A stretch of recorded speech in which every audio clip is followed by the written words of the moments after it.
Bonjour à tous, comment allez-vous? Chez nous, tout va bien. Nous vous souhaitons la bienvenue sur notre chaîne Cuisine pratique pour les non-voyants pour une nouvelle recette.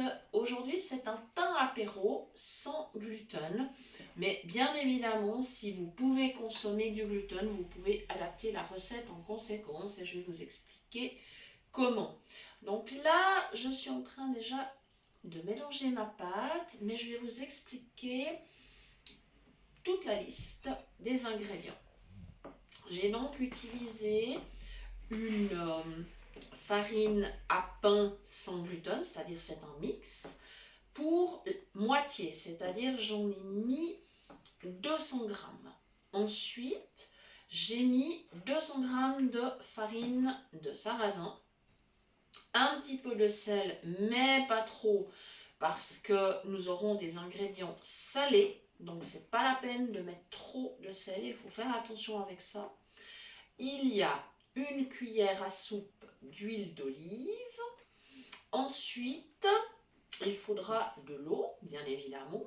Et là, c'est du temps pour temps. Si on met 400 grammes d'éléments secs, donc de farine, on met 4 décis d'eau tiède. Une eau qui doit être aux alentours des 30 degrés. Dans l'eau, nous mélangeons une cuillère à café de sucre, un sachet de levure de boulangerie. Voilà. Donc au départ, on mélange les ingrédients secs, donc la farine, le sel. Et moi aujourd'hui dans mon pain apéro, je mets un peu de parmesan râpé. Donc je l'ai intégré à ce moment-là dans les éléments secs. Ensuite, évidemment, j'ai préparé l'eau tiède, que je viens d'ajouter, donc avec bien sûr la levure, le sucre. Hein. Voilà. Et il me restera encore de la carotte râpée, j'ai râpé une carotte, et des olives. Voilà. Mon pain aujourd'hui est en version végétarienne, mais évidemment, rien ne vous empêche, si vous le souhaitez, d'ajouter de la viande, par exemple des petits lardons ou des morceaux de poulet, de dinde. Voilà, vous avez toutes ces possibilités, il n'y a pas de problème. Au niveau des farines, vous pouvez évidemment utiliser par exemple seulement la farine pour pain sans gluten si vous n'aimez pas le sarrasin par exemple, ou alors aussi moitié farine de riz.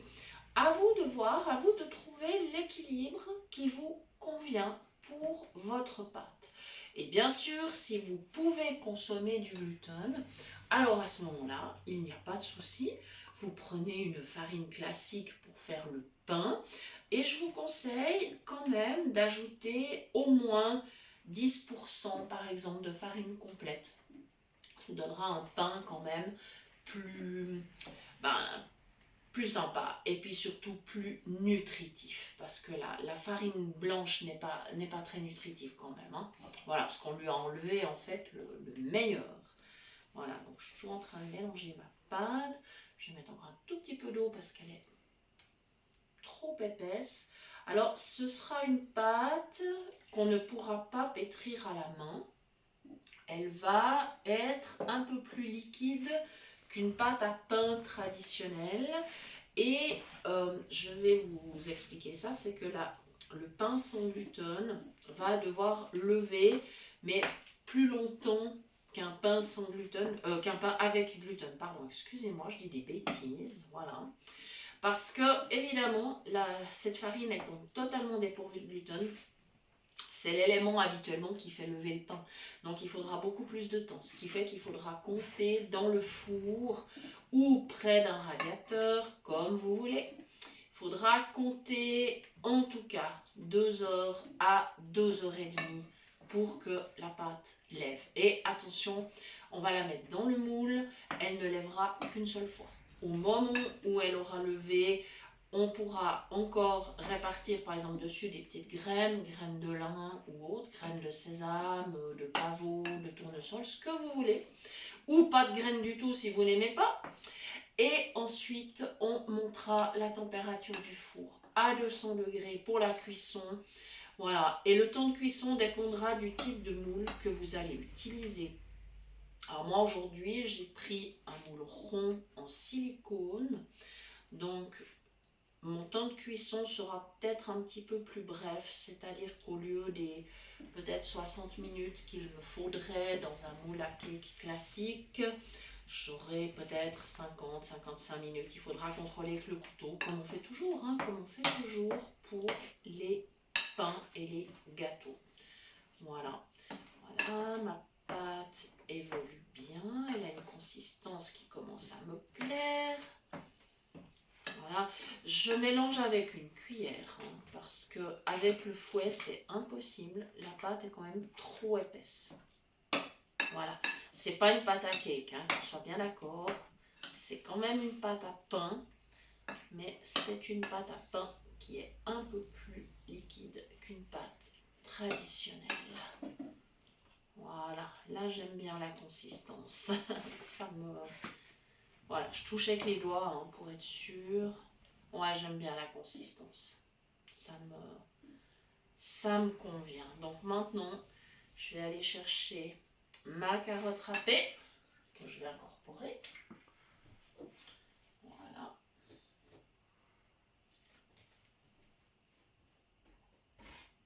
Et donc, si vous faites ce pain avec une farine normale qui contient du gluten, à ce moment-là, le temps pour lever, il sera beaucoup plus court. Normalement, en 1 heure, votre pâte sera levée. Mais vous pouvez utiliser la même technique et les mêmes proportions. Voilà, simplement. Mais avec les farines sans gluten, on doit être un petit peu plus patient. C'est pas grave, on s'y prend de bonne heure. Voilà, et comme ça, le pain apéro sera prêt quand les invités arriveront. Il n'y aura plus qu'à le partager. Alors, c'est vrai que vous utilisiez un moule à cake traditionnel ou un moule à manquer, ça pose aucun problème. Après, vous pouvez le couper en tranches ou en petits cubes pour le présenter à l'apéritif. Donc, il n'y aura vraiment pas de souci. Voilà, la carotte, c'est bon. Maintenant, je vais chercher les olives et je me rince les mains parce que ça colle un petit peu avec la pâte. Voilà, mes petites olives avec le couteau que j'avais préparé parce que je vais les couper en fait. Je vais les couper en petits morceaux. J'ai environ 80 grammes d'olives pour vous donner une idée. Et j'ai mis environ 50 grammes de parmesan râpé et une carotte. Voilà, comme ça vous donne une idée. Pour les proportions, voilà, donc mes petites olives, je les coupe en petites tranches. Ça sera beaucoup plus facile à incorporer dans la pâte. Voilà. Alors, bien sûr, vous pourriez aussi, à la place... par exemple, si vous mettez des lardons ou si vous ne souhaitez pas mettre des lardons, vous pourriez mettre des crevettes ou plein de choses. Là, on est en version végétarienne. Et si vous voulez partir sur une version végane, qui est tout à fait possible, à ce moment-là, eh bien, simplement, vous ne mettrez pas le fromage. Vous pourrez mettre... Alors, on a découvert, on ne le savait pas, mais il y a effectivement plein de produits. Il y a des petits lardons véganes qui sont faits à base de légumes.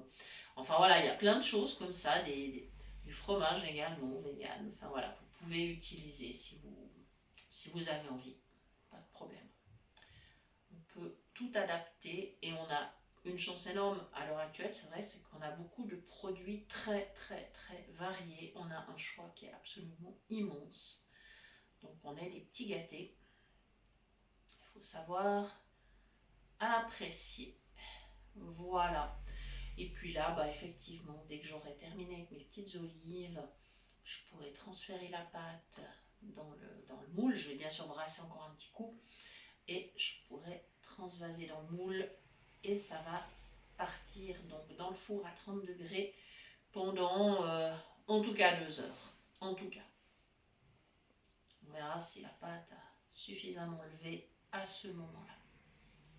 Alors, attention à la température. Il faut savoir que la levure de boulangerie, elle travaille jusqu'à 42 degrés. Si on met plus chaud, ça ne travaillera plus du tout.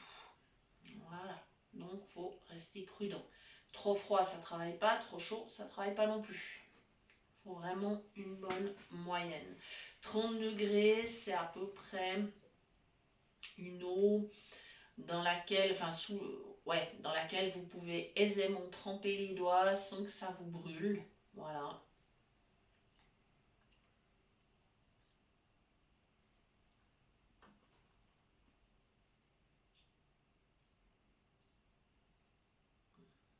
Voilà, ben, il y en aura pas mal des petites olives. Ça va être chouette. Voilà, donc je ne vais pas non plus allonger la vidéo trop. Donc je vous rappelle que vous pouvez toujours nous écrire à l'adresse de la chaîne cuisinepratique@mail.ch pour toute demande de recettes, ou si vous voulez nous proposer des recettes, ou encore si vous souhaitez avoir les liens des prochaines vidéos directement dans votre boîte mail. Et je vous précise bien que nous ne revendons pas les adresses, nous n'envoyons pas le spam, nous n'envoyons pas de publicité et nous n'avons rien à vendre. Voilà. Il me reste à vous dire un grand merci d'avoir suivi cette recette avec nous et nous espérons que vous aurez du plaisir à préparer ce pain apéro qui est vraiment super bon. Et nous vous disons à bientôt pour de nouvelles idées cuisine. Merci.